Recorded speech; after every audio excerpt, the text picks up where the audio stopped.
over in Munich for us are some men who will be on our match day coverage tomorrow for the big one, Der Klassiker. Archie Rintut, Arne Friedrich, former German international, and someone who's always around when there's a big German game on, Jan Agerfjordtoft. Archie, it looks as though you guys have been staying warm, hitting those pretzels, staying off the beers and drinking the water, but that was a really nice interview that you put out there with Alphonso Davies.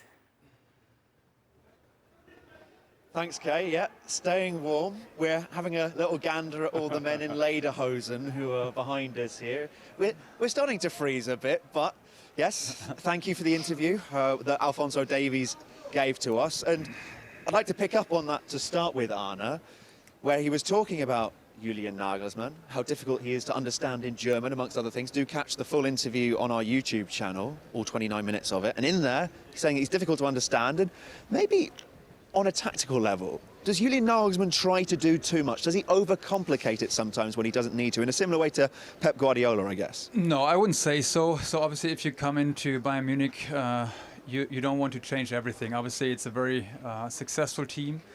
He's a coach who demands a lot from his players, which I, as a former player, really like. It's better than the other way around. And it always takes a little time, obviously. But he's a young coach. He's 34 years old. He's probably very enthusiastic, and he wants to show everything now. But he's a brilliant coach, and to me, he's a replica or equivalent of Pep Guardiola, and I think they have a lot of things in common. Jan, there's been a talk from Nagelsmann between the lines about a lack of leadership in this team. How do you see that situation? Well, I think first we have to define what leadership is, because sometimes leadership is something called by football experts like ourselves that played in another generation. This new generation of football players, they are different. They need different leaders, and when we talk about Julian Nagelsmann, I think they respond to that kind of leadership, these new guys. But you have leaders in the team, like Joshua Kimmich, you have Müller in his way, you have Manuel Neuer. So I don't think that is the main problem with Bayern Munich. Anna, how do you see that? I agree. I think Bayern Munich doesn't have a lack of leadership. I disagree with Julian Nagelsmann, which he said. Obviously, he's a coach, but I would say from the Bundesliga standpoint, Bayern Munich is top on leaders right now, if you compare it to other teams, even if you compare it to Borussia Dortmund. So I think they're definitely ahead of them. We've got to talk about the future of one Bayern player in particular. We know that the contracts of Manuel Neuer, Serge Gnabry, Thomas Müller and Robert Lewandowski are all up at the end of next season. So, will Robert Lewandowski even, will he be here in Munich come next season, Arne? I mean, that's the big question right now. The question is who can afford him and who has a place for him. Obviously, he's a world-class player, and to me, still the best striker in the world. But if you look at Real Madrid, they have Benzema. Liverpool doesn't really need him. Obviously, there's Manchester City, and maybe all the arguments for Haaland. So I think there is still a good chance for him to stay, but they have to find a solution pretty quickly. It feels like, Jan, this has been the closest that Lewandowski has come to leaving the club since he arrived. There just seems to be, even despite all the goals that he scored for them, just this disconnect between him and the club. How do you see that? Well, I don't think it's a disconnect, but it's a disconnect between a lot of things. First of all, he's an old player.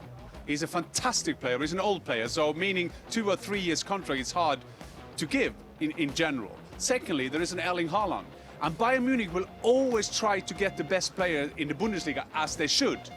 But so they will go for Erling Haaland, and they still do. By the way, we have to say this thing that Oliver Kahn said next Sunday. It's not true. Bayern Munich want to have Erling Haaland. And that is quite difficult for Robert Lewandowski. And it's also difficult for the management of Bayern Munich, because they have to keep the best striker in the world happy. And that is a hard thing to do. So I can understand for the management, this is a tough one, to keep him happy and to get in a replacement, because it's hard to replace him. And Robert Lewandowski, can you imagine when you beat Gerd Müller's record of 41 goals, and the next day you have to read in the papers that we're bringing in another one to replace me? And that is tough for Robert Lewandowski. He's a guy that works very hard, great attitude, very proud human being, a proud striker. So this is a tough management challenge for Bayern. So, you mentioned Erling Haaland there. Jan, any news? What's the latest in No, your... but I'm just saying, I just get it confirmed all the time, and I've said that Sure. along because like everybody else, I was seeing Oliver Kahn saying that the package is too big and everything. Just forget all that. This is just strategy. They are desperate to get to Erling Haaland, and if they get Erling Haaland, then Robert Lewandowski will walk. He will go out, and that is quite easy. And then, like Anna's saying, who will take him? There will be a lot of clubs who will take him because he is a guarantee for. He will give you 2-3 good years. Because I think from his age, biological, he's like 28, 27. Sure. You know, so there won't be a problem. We'll come to you, Anna, in a moment. But I just want to know, is there anything more you know in terms of Haaland potentially going to City? There have been more reports this week about that. Well, I've said for weeks that Manchester City and Real Madrid are the favourites. It's fair to say that Manchester City it's a bit ahead, but there is so many. Can you imagine this deal? I mean, the deals we were involved in compared with this one, this is a big deal. There are so many details that can go wrong. So there is nothing decided yet. But it's the same as two clubs are the favourites, Real Madrid and Manchester City. But Bayern Munich are the outsider, and they're still an outsider, and they're still there. And I think that they can see they are attracted to the way Bayern Munich play because they can see it's a good place to score goals. And to me, it would be really interesting to see how Haaland fits into the Man City system. I mean, they have a lot of ball possession. Every opponent sits deep basically against them. And Haaland, obviously, his biggest strength is his power, and he needs a little bit of space as well. And also, you know, Robert Lewandowski, if you compare them right now, I would say that Lewandowski is still number one, but the future is definitely Erling Haaland's. Will he get that space tomorrow against Bayern? Dortmund are depleted in terms of injuries. That much is clear. How do you see it going tomorrow for them? They're up against it. No Gregor Kobel in goal, their best performer so far this season, even if they've conceded all those goals.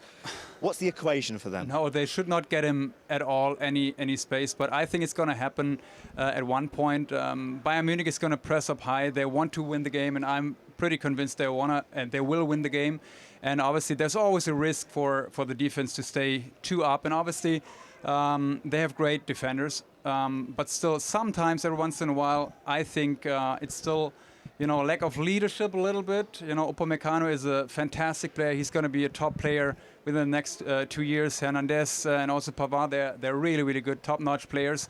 But still, in the end, it's all about communication and, you know, how far can I step up, especially against Haaland. I think we're up for a great game because there are two dodgy defenses. I'm not 100% agree that Pavard and Upamecano, as you say, they will be better. But Pavard he hasn't got the presence that I like with defenders.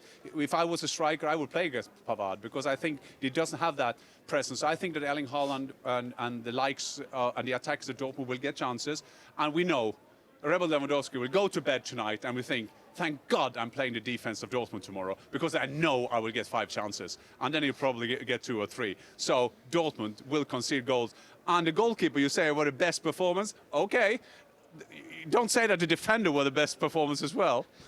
I wasn't, Jan. You know that. You know that. Right. Quick score predictions then. Arne, starting with you. Bayern Munich is going to win. I'm pretty sure about that. We're going to see a lot of goals. I would say probably 4-1. 4-1. Okay, so I Dortmund mean, are going to score 1 less than they did last season here.